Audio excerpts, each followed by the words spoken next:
Bueno, buenos días a todos. ¿Cómo estáis?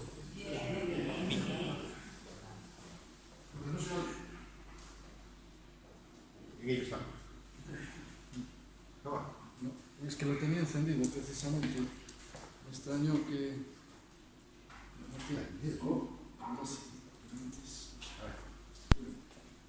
Mejor así. Así ahora ya sí. Muchas gracias. Nada.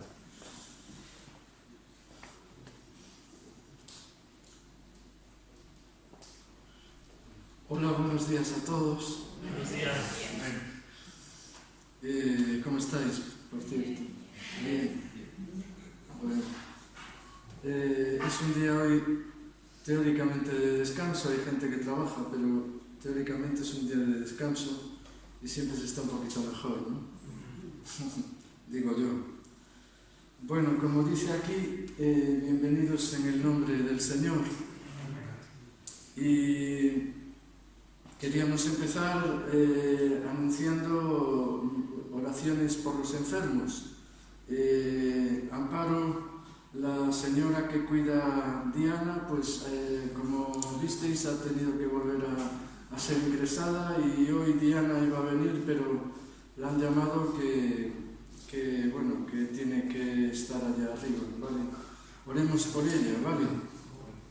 Y bueno, gracias a Dios porque tanto Nilton como Tiago como Encarna pues se han recuperado, ¿verdad? ¿Queréis decir algo? No.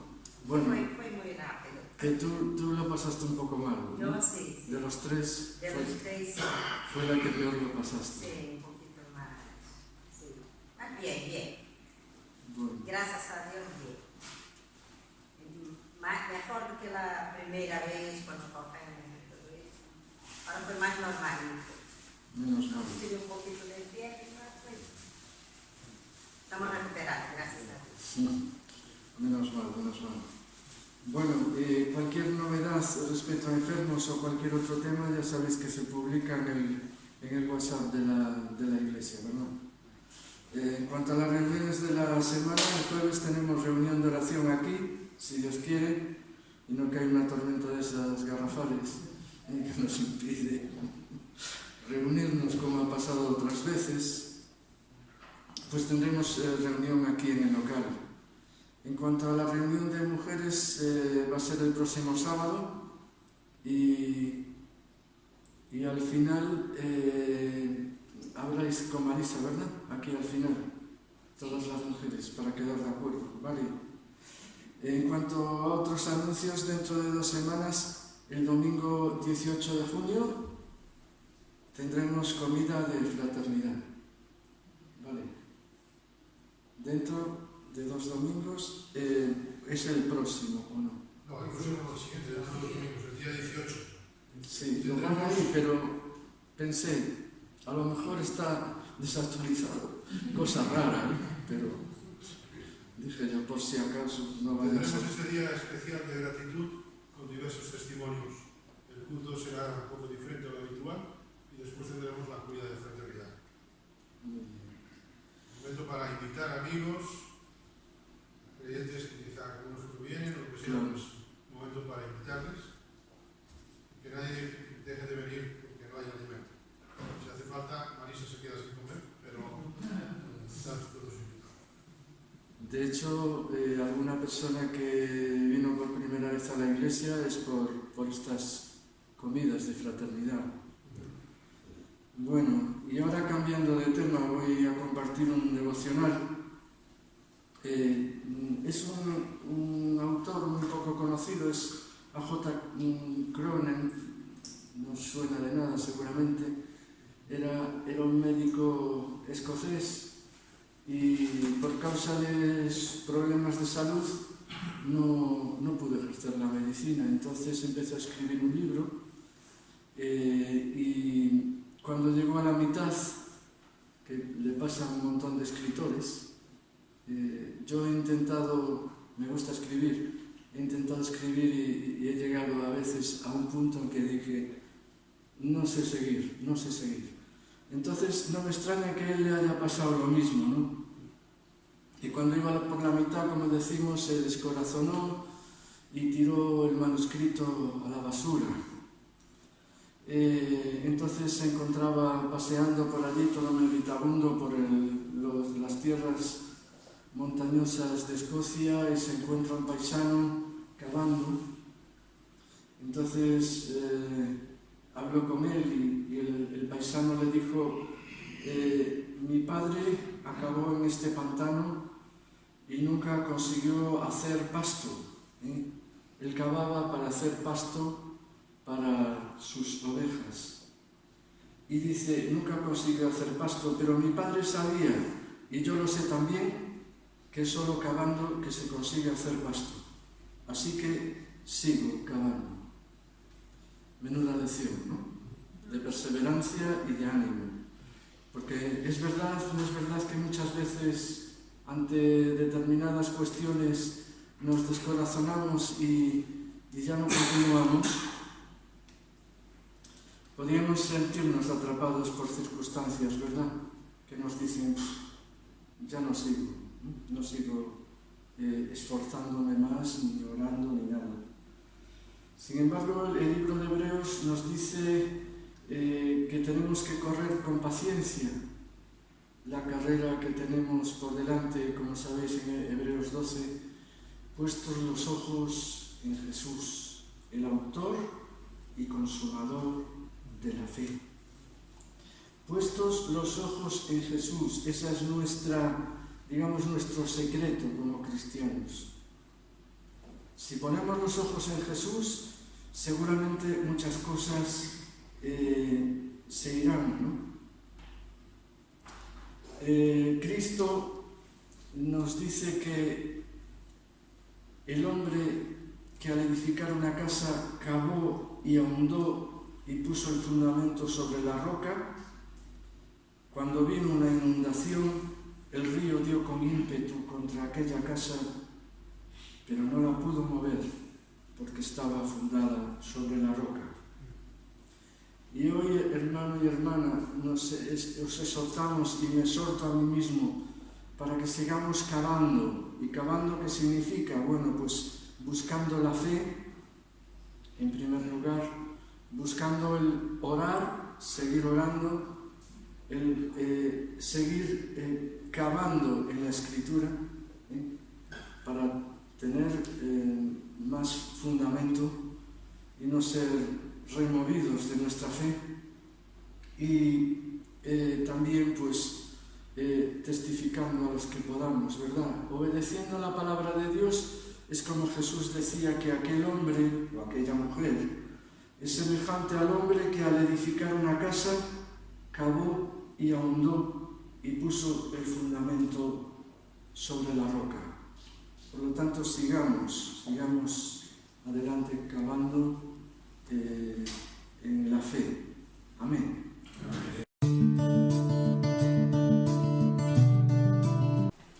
Buenos días a todos. Buenos días.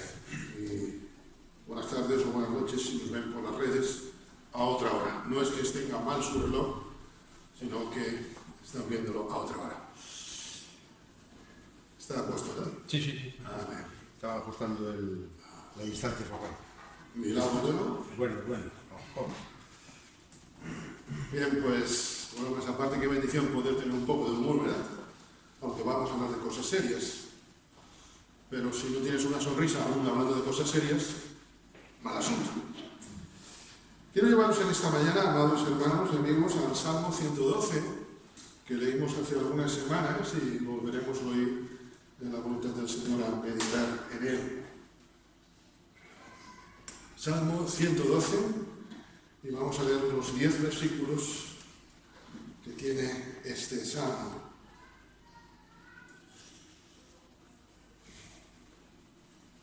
Bienaventurado. Fíjate esta palabra. Libre soy, en él acabamos de cantar. En un mundo de desdichados, qué contraste en esta mañana, ¿verdad? Decir bienaventurados. Desde luego, escogido, él nos vio como estábamos y ahora por su misericordia somos bienaventurados. Pero Dios no nos llama a vivir, sino a vivir en abundancia. Dios no te llama a ser superviviente espiritual, sino a vivir en abundancia, a ser un bienaventurado. El que teme al Señor, dice el versículo 1, y en sus mandamientos se deleita. Vamos, le cae la baba. Es esto, en gran manera. Su descendencia será poderosa en la tierra. La generación de los rectos será bendita. Bienes y riquezas hay en su casa, y su justicia permanece nada más, esto lo veo, nada más, dice la Escritura, para siempre. Resplandeció en las tinieblas, luz a los rectos, es clemente. Ese bienaventurado es misericordioso, ese bienaventurado es justo. El hombre de bien tiene misericordia y presta, gobierna sus asuntos con juicio, por lo cual no resbalará jamás, en memoria eterna será el justo. Y ese bienaventurado no tendrá temor de malas noticias. Su corazón está firme, confiado en el Señor, asegurado está su corazón, no temerá hasta que vea en sus enemigos su deseo. Reparte, da a los pobres, su justicia permanece para siempre. Su poder será exaltado de gloria en gloria. Lo verá el impío y se chinchará, se irritará. Esto es chincharse, ¿no? ¿Sabes? Crujirá los dientes y se consumirá. El deseo de los impíos perecerá. Señor bendiga su palabra esta mañana. Hemos visto que toda acción tiene una reacción.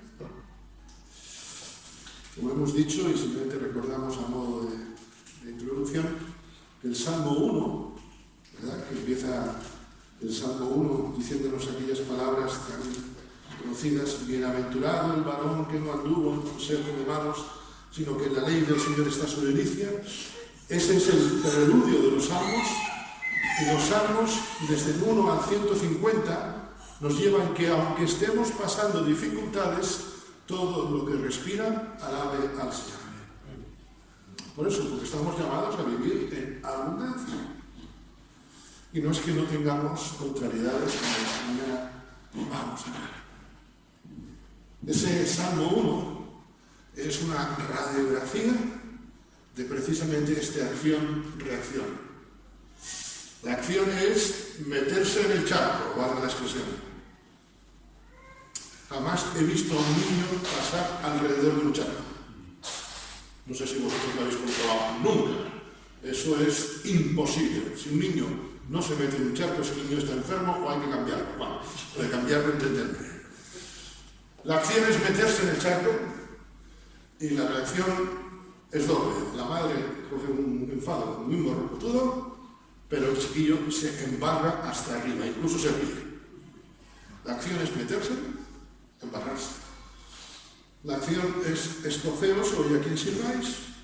Si a los dioses antiguos o al Señor. La acción tiene reacción. Y en el versículo 1 vimos precisamente la acción cuál es. Es ese temer al Señor y deleitarnos en Él. Saltándonos unos versículos, lo que me motivó a meditar este salmo, y aunque no voy a seguir los versículos en el orden que vienen, fue precisamente los versículos 7 y 8. Esa acción tiene una reacción práctica. Matías oraba que el Señor nos ayude en nuestro diario vivir. Y creo que esto viene como anillo al dedo.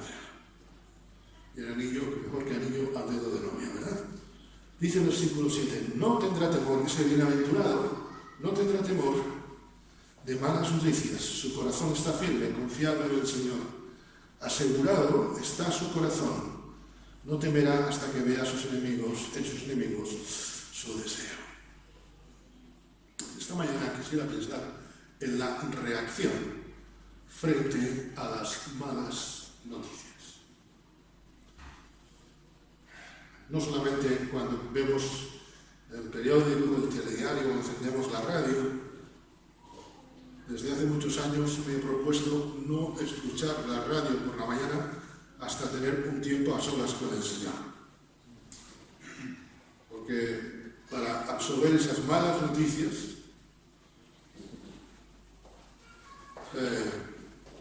quiero estar lleno de las buenas noticias de Dios. Porque la confianza en el Señor, ese hombre que teme al Señor, nos da calma ante lo conocido y ante lo desconocido. Una de las armas, una de las herramientas, vamos a sexualizar la cosa, una de las herramientas que se usa en marketing para vender es provocar inseguridad en el cliente. Cuando se provoca inseguridad, el cliente generalmente, muchas veces, accede. Cuando desconocemos, cuando nos sentimos inseguros, somos capaces de perder el gozo, de perder la tranquilidad, de perder el sueño, de perder los nervios, de poner nuestros morros bien morrudos, ¿me entendéis? Enfadarnos, nos sentimos irritables.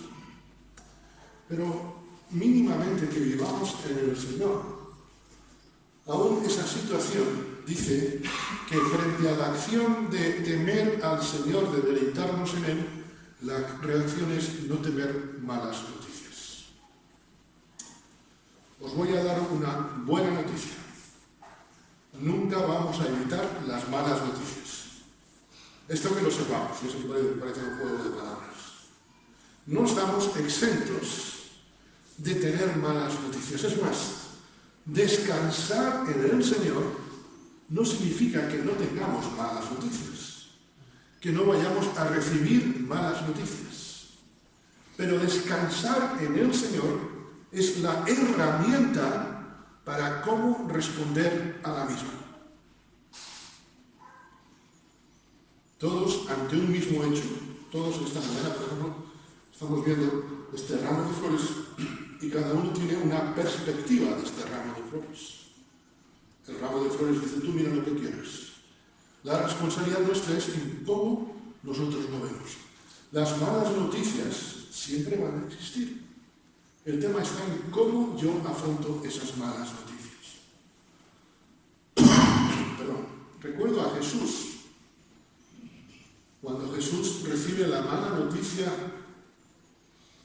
tétrica, dramática, espantosa noticia de que no solamente han matado a su primo Juan el Bautista, sino que lo han decapitado. Estaría mala si cuando llegan a Jesús le dicen, mira, Juan ha muerto, eso significaría dolor. A Juan lo han matado, sí, vale, es muy doloroso, pero es que a Juan lo han decapitado. Imagínate, pero Jesús ¿cómo reacciona? Cuando quiere estar a solas, vienen los discípulos, Señor, mira esto, mira lo otro. Jesús reaccionó con calma. Porque el fruto del Espíritu forma parte de esa reacción. O mejor dicho, el fruto del Espíritu es esa reacción. Bienaventurados porque tenemos el fruto del Espíritu. Y el fruto del Espíritu es gozo, paz, paciencia, frente a todo lo que sucede en la vida. Es más, en ninguna versión encontraremos que el fruto del Espíritu es exclusivo de las reuniones del domingo. Si fuera así, menuda semana tendríamos. El fruto del Espíritu se evidencia toda la semana. La vida del justo no es fácil. La vida del justo está llena de contratiempos, de noticias desagradables. El justo sufre el desprecio de aquellos que desean su mal. ¿Cuántas veces esto lo leemos en los Salmos, verdad? El justo, el creyente, sufre el desprecio de aquellos que ha considerado sus amigos. ¿Quién de nosotros no ha tenido la traición de un amigo? Permitidme apuntar más, afinar más. ¿Quién de nosotros no ha sufrido la traición de un hermano en la fe? No estamos exentos de eso. Pero sí soy responsable de mi reacción porque la acción del Espíritu Santo está viviendo en mí. Queridos hermanos, permitidme la expresión, no podemos ver un demonio en cada Coca-Cola, pero sí que no podemos olvidar que vivimos en una constante lucha contra Satanás, en una constante guerra espiritual. Reitero, no quiero ver un demonio en cada Coca-Cola, en cada situación, aquí está un demonio suelto, no. Pero sí que Satanás procura hacernos la vida imposible. ¿Quién no ha tenido a veces el disgusto, la mala noticia, de un mal entendido? Esto en el matrimonio nos pasa muchas veces, ¿verdad? Un mal entendido. Y generalmente por cosas nimias. Pero eso a veces produce fricción. Ayer a la tarde, Marisa, obviamente sin querer, lo conozco, me dio un pisotón. Yo me acerqué a la quinta galaxia de modo inmediato. Pero cuando estoy todavía resarciéndome del pistón, que por cierto todavía me duele, eso después Marisa y yo hablaremos, estoy resarciéndome del pisotón, le había pedido una cosa y se olvida, y tuve que correr detrás de ella. Y yo salí, y sinceramente en ese momento, aún cuando salí, lo reconozco, me dio un corajinado. Le dije, Señor, quiero ver tu paz en esta situación. Y allí quedó todo, gracias a Dios. Porque vivimos en una constante lucha. El problema no es el pisotón, el problema no es que se olvidase de una llave o de fuera. El problema es cómo reacciono yo ante eso. Por cierto, cuando me pisó me dijo, fue sin querer. Hasta ahí llego, Marisa. Me dices que llega a ser queriendo y aquí hablamos seriamente a través del abogado. Bueno, ¿me entendéis? El enemigo de nuestras almas, hermanos, como enemigo que es, como ladrón que es, quiere robarnos la paz. Quiere robarnos la tranquilidad en el Señor. Quiere robarnos la felicidad de que vivimos la buena noticia por excelencia. Como decimos, los roces,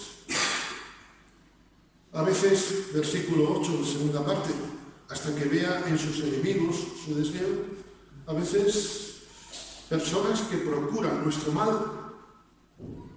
A veces hay personas, lo decía el otro día el pastor Leonardo en la reflexión del jueves, ¿verdad? Hay personas que tú no sabes por qué, pero les caes mal.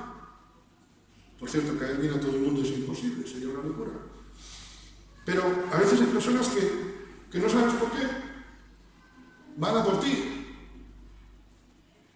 ¿Y cómo reacciono yo ante esas personas? Queridos hermanos, la bendición del versículo 1 tiene la reacción de no tener temor ante esas situaciones. Porque mayor es el que está en nosotros que el que está en él. Y que se fastidie Satanás. Lo digo así, permitidme en tono coloquial, pero creo que me entendéis.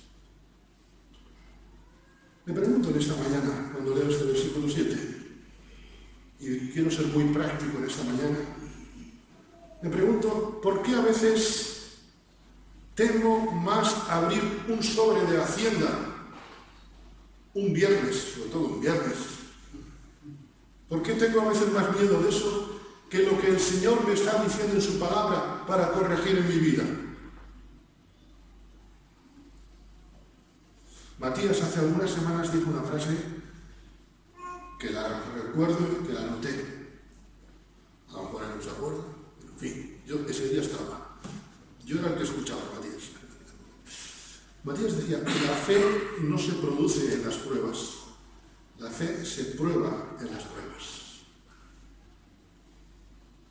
Porque si no vivo la bienaventuranza de temer al Señor, no puede haber una reacción de no tener temor ante las malas noticias. Un viernes me llegó este sobrecito. Esto cuando llega, ¿verdad? Además con mi nombre aquí. Y esto es Curiosamente, mi apellido, que muchas veces lo escriben mal, me lo escribieron correctamente. Señor Jonathan Bernardo Ontiveros, Rúa, tal y cual. Y yo dije, ¿lo abro o no lo abro? Viernes, cuando coges el sobre a las 3 de la tarde, subí al coche, iba a ir a buscar a Marisa, y recordé este versículo: no tendrá temor de malas noticias. Porque tú cuando ves esto de agencia tributaria, y si no te enteraste, pone Ministerio de Hacienda y Función Pública, hay que votarte. Tú te quedas un viernes. Recuerdo una vez un empleado de banca que me dijo: yo no abro sobres de banca ni de sobres oficiales los viernes, porque me fastidian el domingo. Pero recuerda este versículo: no tendrá temor de malas noticias. Y leo lo que me ponen aquí: identificación, de acuerdo, procedimiento. Ante la identificación se va a proceder a la suscitación ante los órganos de la agencia estatal. En fin, no te enteras de nada, tampoco te dicen de nada. Yo dije: Señor, yo no te he hecho nada. Y una y otra vez me golpeaba: no tendrá temor de malas noticias. Bueno, para no dejaros en suspense, fui el lunes y simplemente era por algo que había solicitado hace tiempo, que dije que no, que me dijeron que no, que me dijeron que no, y ahora me lo notificaban oficialmente. A ver, por eso ya no se hacen las declaraciones de Hacienda allí, porque todo el mundo se les declaraba, ¿no? Y yo pensé para mí, cuando el lunes aquel hombre me dijo: me imagino el fin de semana que ha tenido usted. Dije, estaba tranquilo. Dije, cosa rara. Porque la palabra, y me falta mucho del Señor, produce efecto en nosotros. Y puede ser una cita,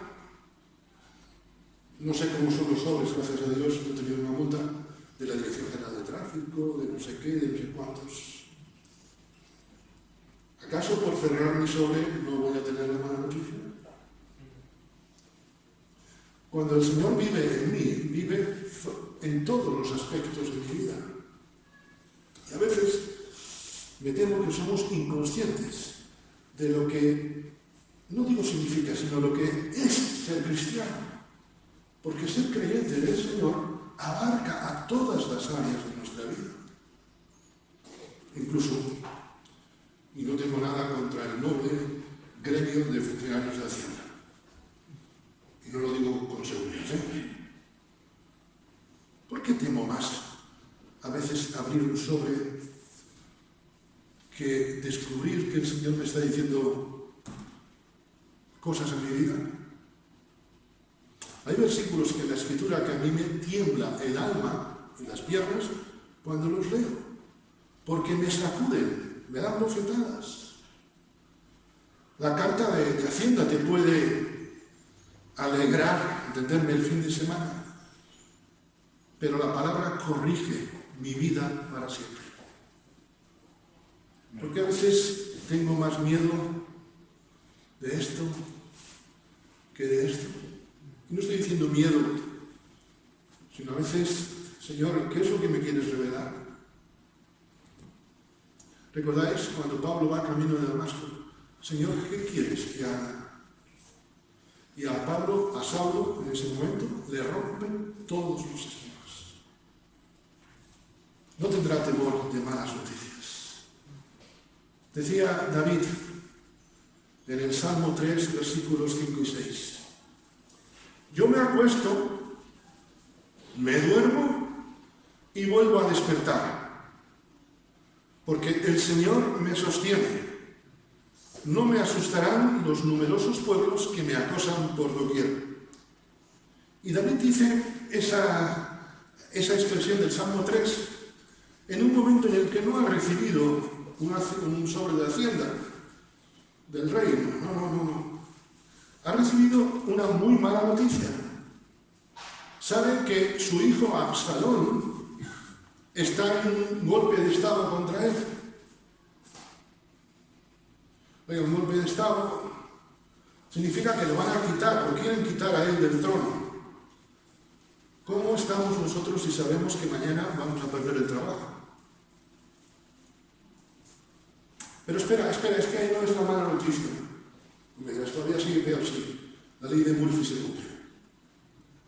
No es que solamente quieran usurpar el trono, sino que Absalón quiere matarlo. Si yo sé que mañana pierdo el trabajo, a lo mejor esta noche no dormiría. Pero ¿y si sé que me quieren cortar el cuello? ¿Tú dormirías? Vamos, ni con tranquimacín, ¿verdad? Pero el justo no vive por el tranquimacín, sino vive por fe. Y esto fue lo que hizo David. Yo me acosté, me acuesto, me duermo, como roncaría este hombre, y vuelvo a despertar, porque el Señor es el que me sostiene. No tendrá temor de malas noticias. David durmió y descansó en el Señor frente a aquella mala noticia que os lo aseguro era peor que este sobre. La confianza en Dios, esa bienaventuranza, nos lleva a descansar, en las manos de Dios. En otro salmo que habla de conflictos, también de gente que le quiere el mal, en el Salmo 31, versículo 15, leemos aquello de en tus manos están mis tiempos. Otra versión traduce mi vida entera está en tus manos. Pero cuando llegó esta carta, yo le dije a Marisa, me ha llegado esta carta y se la leí. Y después pensé en algo que este versículo me enseña. Marisa a veces, pobrecita mía, es corregillo de indias, porque es lo que voy aprendiendo del Señor. Pensé en cómo doy malas noticias. Cómo dar una noticia a otros. Este texto creo que es un desafío a cómo damos noticias a los demás. A mí cuando alguien viene y me dice, yo te voy a decir lo que pienso, te voy a decir lo que sé, sin rodeos, o como se suele decir, sin pelos en la lengua. A veces tú dices, Señor, que los pelos de la lengua sean el paraguas, porque es que si no. A veces justificamos nuestra mala educación, nuestra falta de tacto, decir que somos sinceros. El apóstol Pablo escribe, ninguna palabra corrompida salga de vuestra boca. Y no puede decir, es que lo que voy a decir es la verdad, no puede ser corrosión, no, sino la que sea buena para la necesaria ¿qué? Edificación de los oyentes. No por echar mucho alcohol desinfectas más, solamente desinfectas con el alcohol justo, a fin de dar gracia a los oyentes, para la necesaria edificación, a fin de dar gracia a los oyentes. Pedro escribiría, el amor cubrirá multitud de pecados.